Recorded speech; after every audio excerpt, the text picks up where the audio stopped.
अरे जोकर हिंदी गाना बजाओ, हिंदी बजता ना रे जोकर भोजपुरी बजा, भोजपुरी बजता बहिन के ना बज तो हिंदी आ ना बज तो भोजपुरी ले सुन बाघी में आए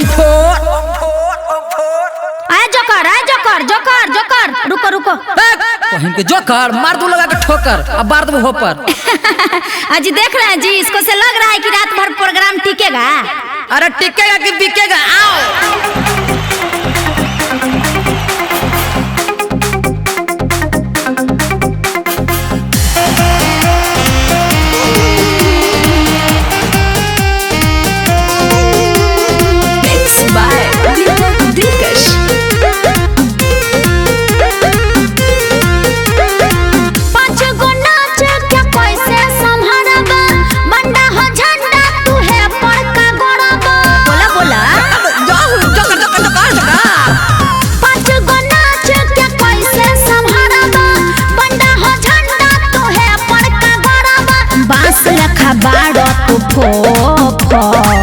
जोकर यू आर नचनिया या ये मजोकर मारेंगे हो पर की रोएगी सोकर। यू आर नचनिया या ये मजोकर मारेंगे हो पर की रोएगी सोकर। जोकर जोकर आई जोकर।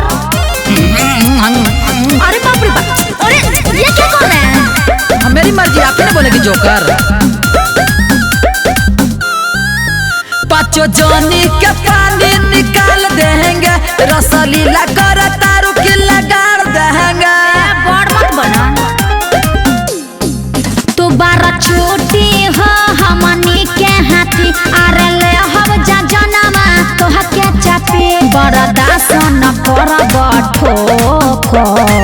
आए जोकर यू आर नचनिया या ये मजोकर मारेंगे हो पर की रोएगी सोकर। यू आर नचनिया या ये मजोकर मारेंगे हो पर की रोएगी सोकर।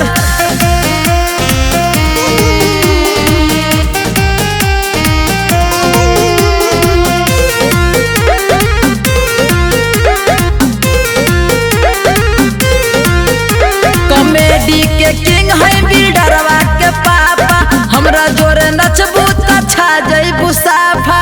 हो जाओ पिंटू बिदिया रखी सुगन बड़े लाखी से। अरे चाबी से खोदन नाभि के बीच। अरे नाच देखे सारा लोग। तू कौन है जी, डोरी लटकल है? यू आर नचनिया ये मजोकर